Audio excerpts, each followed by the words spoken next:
Dia bawa istri saya ke tengah hutan, di mana selama 1,5 jam dia coba perkosa istri saya. Dia bunuh istri saya dan dia lari.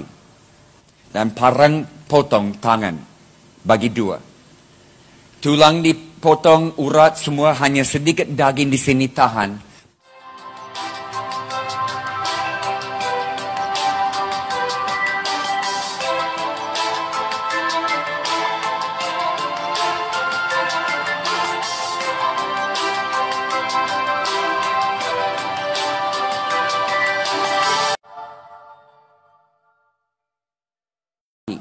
Teologi kekerasan. Tidak ada di Petamburan. Saya belum tulis bukunya. Teologi kekerasan bunyi begini. Iblis selalu bekerja di belakang layar, licik, tidak kelihatan. Sampai hari datang dilihat Allah punya rencana di bumi ini yang luar biasa. Kebanan rohani mau jadi. Dan iblis sebagai tindakan terakhir melemparkan roh kekerasan di bumi ini. Untuk mencegah rencana Tuhan. Apa yang kita buat waktu kita lihat kekerasan? Kita lari dari kekerasan. Seharusnya kita lari kepada kekerasan. Karena ini tanda bahwa Tuhan bekerja dan iblis takut. Harus rubah pikiran ini. Dan ini sesuatu yang kita harus belajar pribadi, saudara. Itu sebabnya banyak orang tidak mau tulis buku tentang ini. Saya dan istri lari pagi, setiap pagi. 10 kilo. Supaya jaga fitness, supaya tidak dapat malaria terus. Juga waktu untuk berdoa. 1 jam kami lari berdoa. Tidak ada orang yang bisa ganggu kami berdoa. Satu hari pagi-pagi kami mau keluar rumah, tapi ada satu bapak datang mau ketemu saya tidak bisa ikut. Istri saya keluar sendiri. Dia lari keluar kota jauh, di daerah yang sepi, tidak ada rumah. Ini pagi-pagi betul. Dia tidak tahu ada anak muda yang tunggu dia.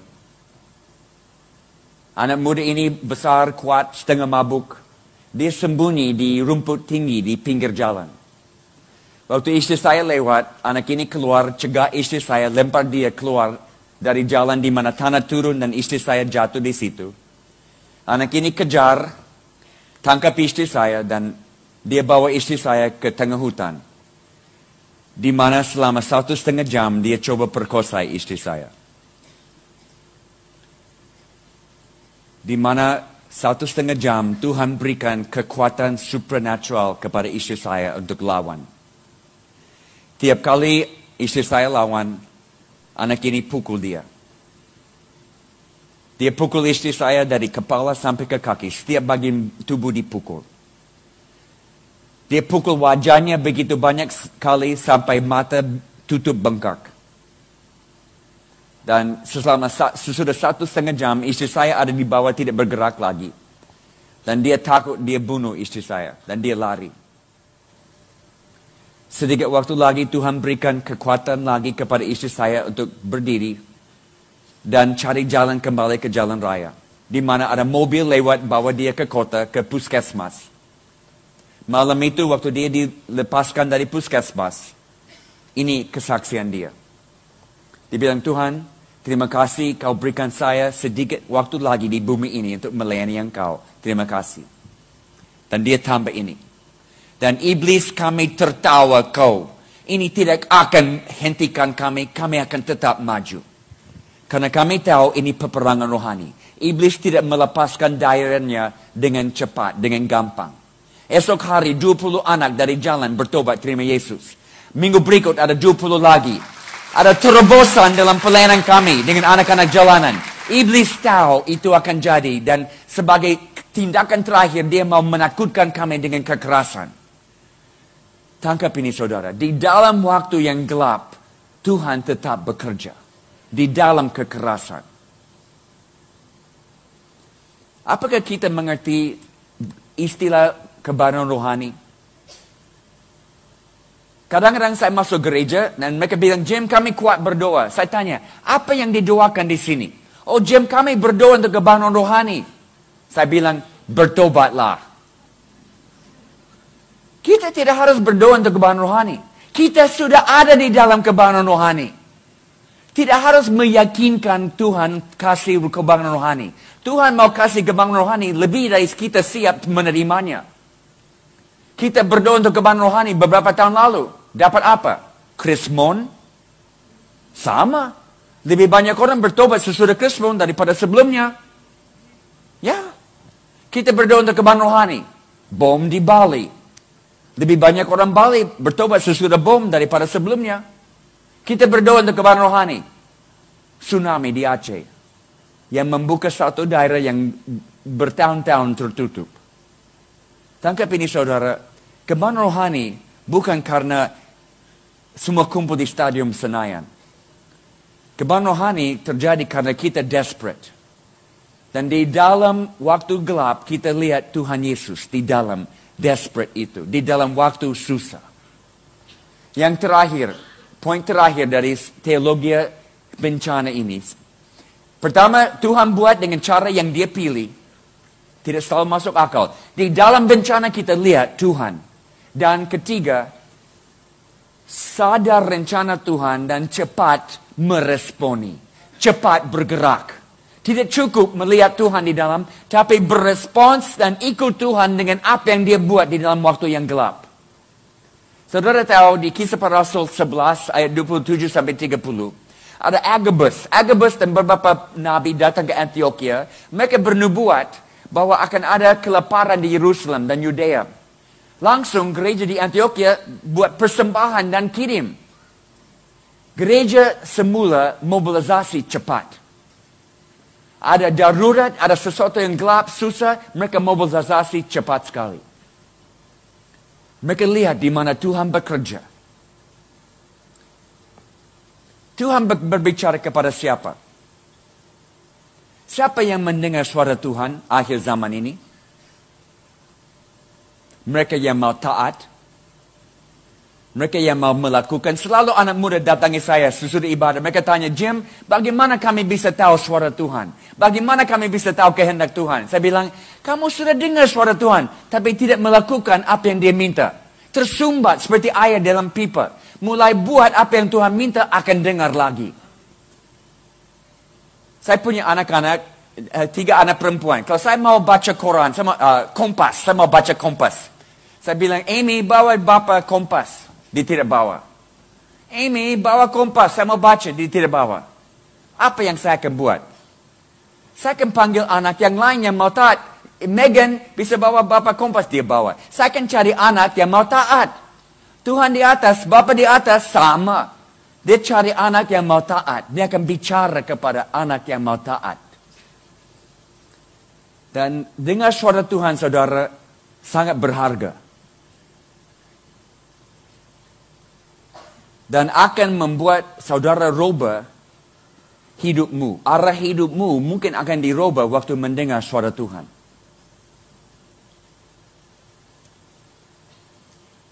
Saya mau mulai akhir semua ini supaya kita bisa berdoa.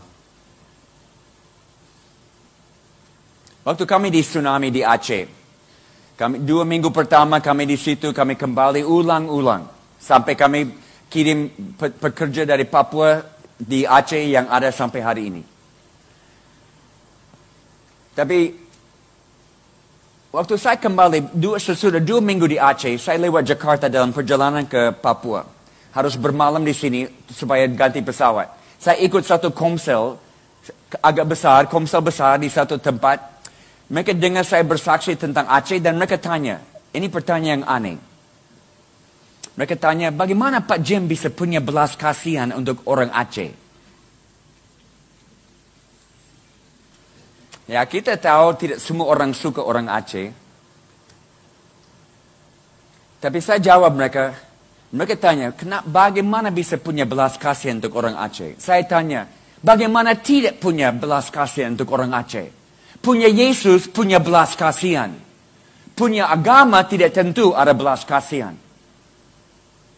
Punya Yesus, punya belas kasihan. Dan melihat di mana orang menderita, itu tempat di mana Tuhan bekerja. Mazmur 34 ayat 19. Alamat Tuhan di mana? Allah kita berdiam bersama dengan mereka yang hancur hati untuk menghidupkan mereka yang remuk jiwanya. Itu alamat Tuhan di tengah-tengah waktu yang susah dan gelap. Waktu di Aceh, waktu kami keluar dari Aceh, kami tukar pesawat juga di Medan, harus bermalam di Medan. Waktu saya turun di Medan, ini minggu kedua. Sesudah tsunami. Saya jalan di Medan, ada banyak pengungsi yang ditempatkan di Medan kota. Saya jalan kaki dari ujung ke ujung, tempat pengungsian. Dan saya heran tidak lihat satu posko dari gereja di Medan. Saya tahu ada gereja di Medan di Aceh, tapi dengan mereka yang lari ke Medan, saya tidak lihat satu tempat posko di tempat pengungsi. Malam itu kami menginap di satu gedung 2 tingkat. Kami dibawa tidur di situ dan di lantai 2 ada ibadah gereja. Dan mereka nyanyi dengan suara nyaring, lompat-lompat, tepuk tangan. Dan saya lihat tempat pengungsi di situ yang banyak keperluan dan tidak ada orang Kristen melayani mereka. Dan saya tanya, apa yang salah dengan gambar ini? Bisa lompat-lompat tepuk tangan tapi tidak peduli dengan orang yang ada di kota sendiri yang dalam keperluan. Kadang-kadang orang tanya, kenapa tsunami terjadi? Mungkin itu hukuman. Sama tanya, siapa dihukum? Karena waktu lihat bencana, lihat penuaian. Lihat Tuhan bekerja. Tuhan mengasihi mereka yang ada di dalam susah.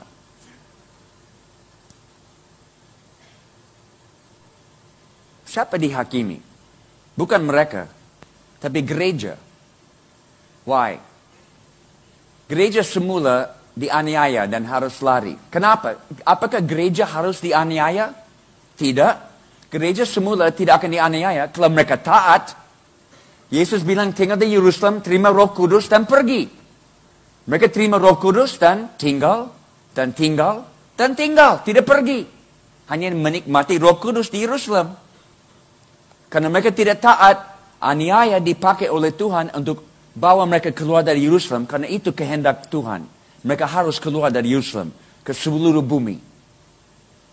Aniaya tidak harus terjadi.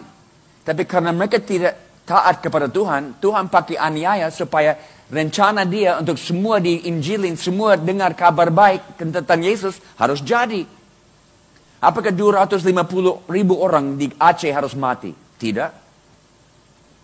Tapi karena gereja tidak taat dan tidak ada di situ sebelum tsunami, Tuhan buat rencana dengan kehendaknya dengan rencana yang lain. Membuka daerah itu dengan sesuatu yang sulit. Yang dihakimi mungkin kita. Karena kita tidak ada di situ sebelum tsunami. Malam ini saudara, saya mau kita tanya kenapa mujizat terjadi. Dan saya mau akhir dengan contoh ini dan kita akan berdoa. Marice adalah perempuan yang tinggal di pinggir kota kami. Dia ikut komsel dengan ibu-ibu sampai dia terima Yesus di dalam komsel. Dia belum pernah ikut ibadah gereja. Waktu kami buat perayaan Natal, Marici mau datang, mau ikut perayaan Natal. Dia sudah dengar orang Kristen ini merayakan kelahiran Yesus. Saya mau lihat. Dia ikut perayaan Natal, dia senang. Dia pulang ke rumah, ketahuan suami. Dan suami ambil parang dan mau potong leher Marice. Dan waktu dia datangin Marice, dia bawa parang begini. Dan pas tindakan terakhir sebelum dipotong, Marice angkat tangan. Bela diri. Dan parang potong tangan.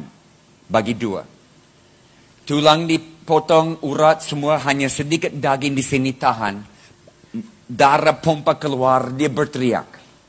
Ibu-ibu yang ada dekat rumahnya, mereka lari menolong dia. Bawa dia ke rumah sakit. Rumah sakit di kota kami tidak bisa handle, mereka over ke rumah sakit di Jayapura yang lebih besar. Dokter lihat ini, dia bilang ini sudah tidak ada lagi. Ini sudah terpotong, lepas. Saya harus amputasi. Tapi karena dia kehilangan darah banyak, saya tidak bisa buat malam ini, besok pagi. Harus tambah darah dan saya akan stabilisasi tangan sekarang, tapi besok pagi akan amputasi.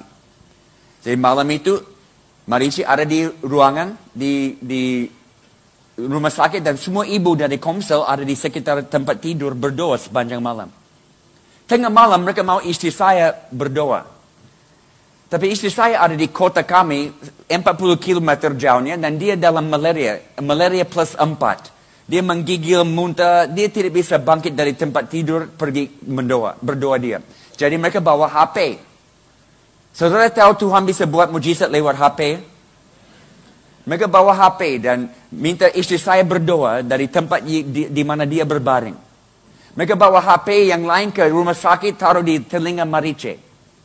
Dan istri saya berdoa. Dan ini kata Marice kepada saya, Jim, waktu istrimu berdoa, tangan saya getar. Ini sudah dipotong lepas. Getar. Dan sesudah doa selesai, tenang. Dan saya tidur.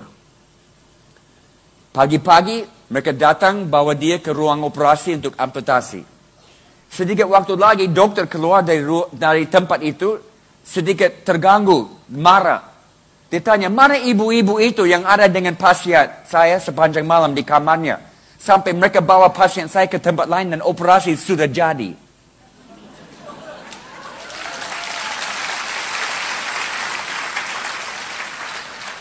Tulang sudah kembali ke tempat, urat sudah kembali ke tempat. Kami punya foto sebelumnya dan sesudahnya.